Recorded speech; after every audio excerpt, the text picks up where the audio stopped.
the 2013 to 2016 Lexus LS600 HL, a forgotten full-size flagship luxury sedan that nobody remembers and nobody even cared about, because this was a car that really fell apart on paper, and most people would not be able to appreciate this car unless they drove it for themselves. And unfortunately, I never got to drive the LS600 from the model years that I'm talking about today, but I did indeed drive a 2008 LS600, and it was like the Neiman Marcus edition. So I will leave a link to that in the description box below, and I have driven multiple 460s from this generation, the 2013s and up, as well as the previous generations. But in this video, I plan to talk about what this car is, go over some basic specifications, and talk about some of the interesting facts that you probably did not know about the LS600, because not too many people even know what this car is, honestly. And at the end of this video, I will talk about all the different changes that happened between the model years. So stick around for that and let's get started. The model years I'm talking about range from 2013 to 2016, and that's because I'm focusing on this model because this is the last generation of the 600. You were also able to get an LS600 from 2008 all the way up to 2012. That was the previous generation. That's the car I drove, and there were two special editions with that, a Neiman Marcus and a Pebble Beach edition. All limited production. They only made like 50 of the Pebble Beach and like 100 of the Neiman Marcus cars. But 2013, that's when Lexus fully refreshed, redesigned the cars. They started utilizing that spindle grille, and Lexus claimed that up to 50% of the LS's structure was new or heavily revised, and that included things like the body shell rigidity, the steering system, the suspension, drivetrains, and of course the exterior looks and design. And here's what I noticed with the 460 cars, at least. When they transitioned over into 2013, it was literally better in every way compared to the previous generation LS 460s. They essentially maintained that smooth, buttery ride. It rode the same, but it just handled better. The 8-speed automatic responded better. The engine was a little bit more responsive. It was just better in every way. And then we got some new technology features like a 12.3-inch display and screen. So from a driving aspect, it was just better in every little way.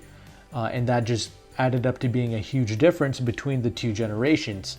So then we fast forward and we talk about the 600 finally. I feel like that would be the same type of story and deal. But the reason why the LS600 failed is because it started at around $120,000 and it went up to $135,000 if you get all the little features and the executive packages for the rear seat occupants. You know, that is extremely expensive. Even till this day, the LC500 convertibles are the only cars that really reach that 120, 130 threshold. And then we have the new LS500H with the Carico glass, however you say it, with all the executive stuff. That'll also get up to like 120K. But we're talking about a car that came out in 08, lasted up to 2016. I mean, this is a lot of money for that time period, and that's one of the reasons why it failed, is because of that exorbitant price tag. And as mentioned, it was built from 2013 to 2016. However, the generation of LS, like if you bought the 460s, they made that from 2013 to 2017. Just thought I would clarify that as well. Talked about the price, we talked about which model years it was built in, and then here's the main thing, the specs. We have here a 5-liter naturally aspirated V8 engine in conjunction with a nickel metal hybrid battery pack. The engine by itself produced 389 horsepower and 385 pounds-feet of torque. However, the total system horsepower with the hybrid battery pack was 438 horsepower. Now, this 5-liter V8, this is a 2UR FSE engine. This is not to be confused with the F model naturally aspirated V8s or even the LC500 V8. That was a 2UR GSE naturally aspirated V8 engine. That was the true performance engine. This is a different variation. It's the FSE code. You did have to utilize premium 91 octane fuel. And here's the part many people despise. All of this, it was mated to a CVT transmission. The regular 460s utilized a 8-speed automatic. In fact, the LS 460 was the first car in the world to utilize an 8-speed. However, for this hybrid, they went with the CVT. Many people hate CVTs, but this was tuned so well. I absolutely love the way they tuned this transmission in the 08 LS600 that I drove. Now, just for comparison's sake, a 2013 LS460 with the V8 that had 386 horsepower and 360 pounds-feet of torque if you got it with rear-wheel drive. The 600 does make more horsepower, and unfortunately they never disclosed the torque. The sad part about this V8 hybrid system is the fact that it only got 19 mpg in the city and 23 out on the highway. That is only 2 mpg better in the city compared to a 460.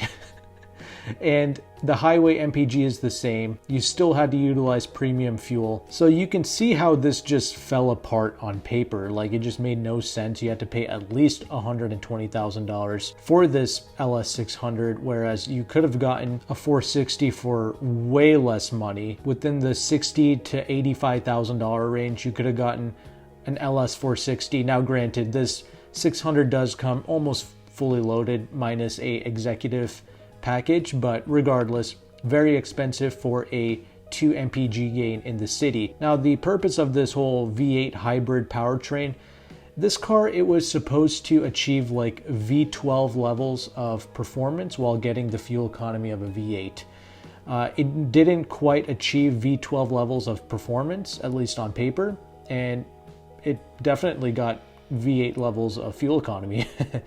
Lexus quoted that the LS600 at the time, it could do 0 to 60 in 5.5 seconds. But the sad thing is, like, a lot of other journalist outlets like Car and Driver Edmunds, they tested the LS600 at like 6.3, 6.4 seconds. And in their testings, they ended up finding out that the LS600 was slower than the 460. But after driving a 08 LS600, I can confirm that the car is very fast. It is noticeably quicker than a regular 460. But the magic of this car, it's not just from a standstill like 0 to 60, it's when you're already up and moving and you punch it, the car is just flying. Like, if you're out on the highway, this car will just get up and go. It is so quick. In my opinion, I think this is damn near V12 levels of performance.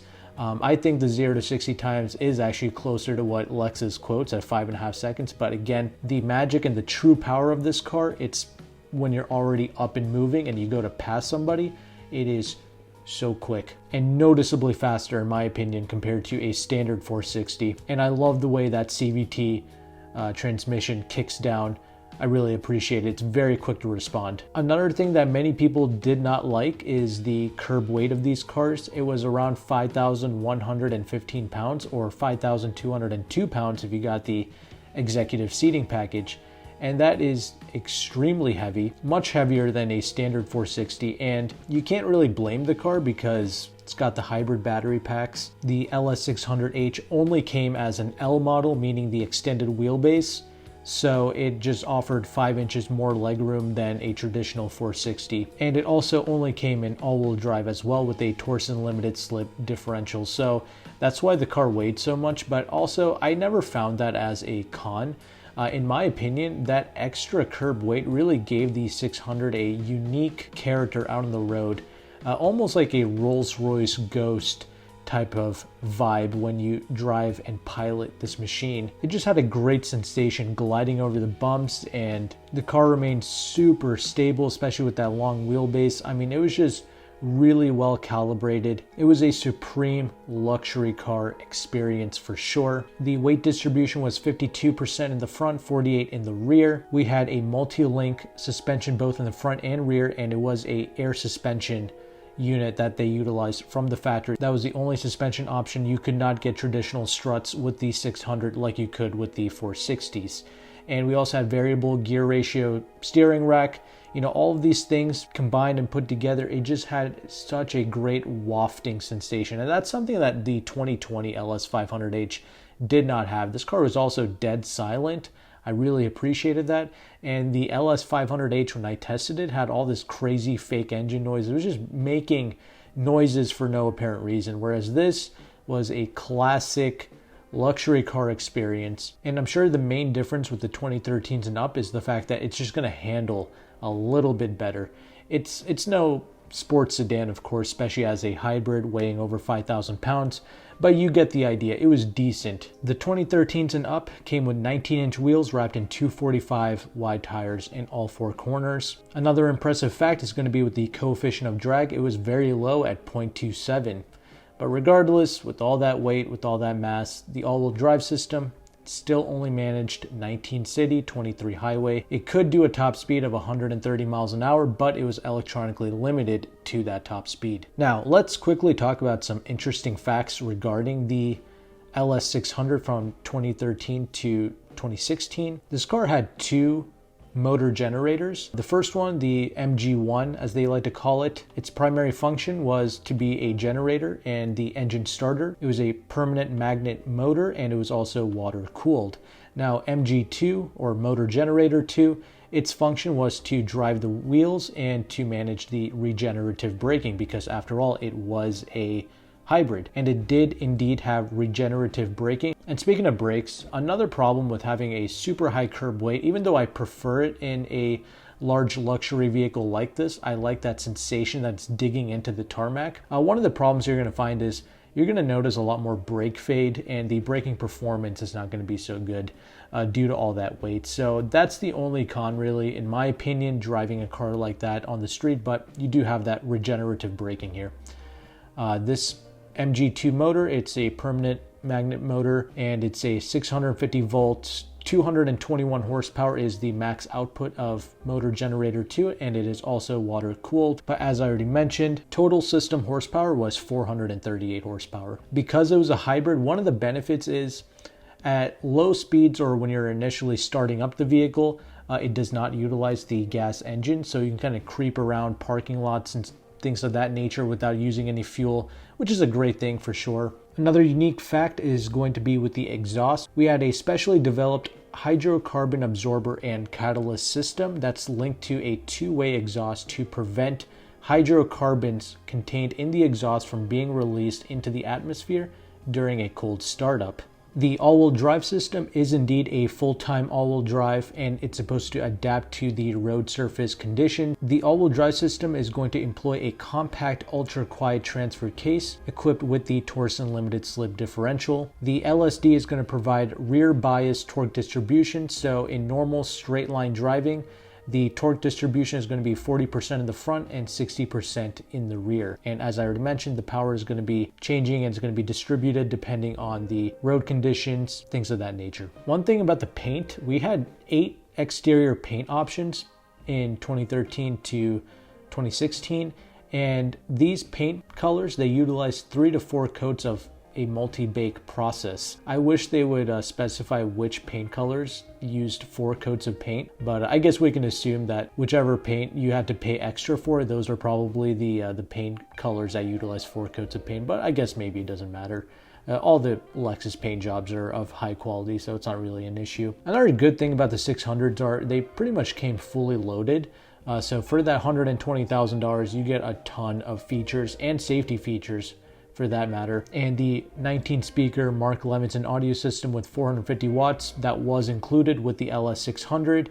And it's that executive package that really made it expensive at $135,000. And that was pretty much the ultra limousine version of the LS600 with the rear seat entertainment, 4 seats actually total in the car, not 5. The power ottoman seats with the massage. Yeah, that's what the executive package was all about. And finally, if you want to be able to differentiate a LS600 from a regular 460, obviously it's going to be an L model, and you can of course look at the rear badging, but also the Lexus logo will have a slight blue hue to it because it is also a hybrid. And it was also one of the most powerful hybrid vehicles ever when it initially came out in 2008. I just thought I would let you know that as well. And as promised, let's go through the different model year changes between 2013 to 2016. All right, so 2013, that's when the new redesign came out. In 2014, we saw some new updates like Siri eyes-free compatibility for newer iPhones and improved access to the trunk. And there's also some interior trim changes as well. Now for 2015, the navigation navigation system features new software. It's got a customizable home screen with Slacker internet radio. Also, we saw the introduction of the Lexus Enform remote app for the LS600 in 2015.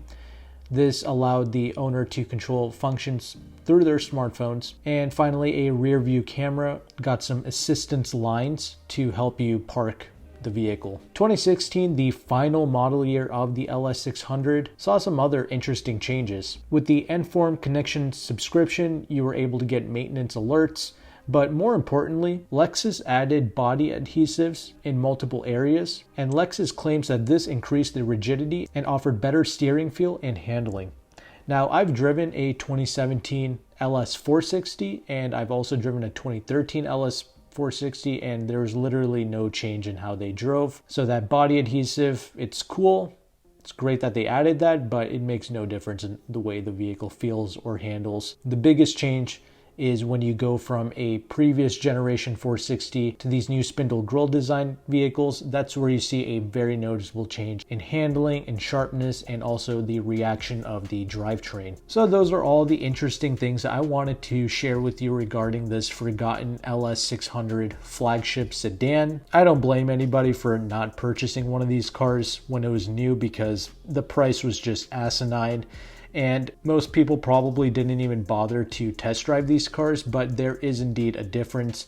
I love driving that 2008 model. It did feel significantly quicker, but I get it. It definitely was not worth paying $120,000 to $135,000 for. And if you want to buy one in the used market, well, good luck. There's 13 available in the entire country as of January 2023. But however, once you filter out all the clapped out models with accidents and lemon titles and salvage titles and all that stuff, you're left with 7. And the cleanest one is a 2013 that's going for $52,000 with 20,000 miles on it. So there's no 2016s available, unfortunately, but not very many of these cars sold in the first place for you to be able to buy one. As cool as this car is, and as much as I enjoy driving it, most of you are better off purchasing a certified pre-owned LS460 with the warranty, of course. These are highly complex cars, and if you get caught with any type of failure on your hands, then you're going to be screwed out of a lot of money. These are very expensive cars. Parts cost a fortune with these LS Lexus models.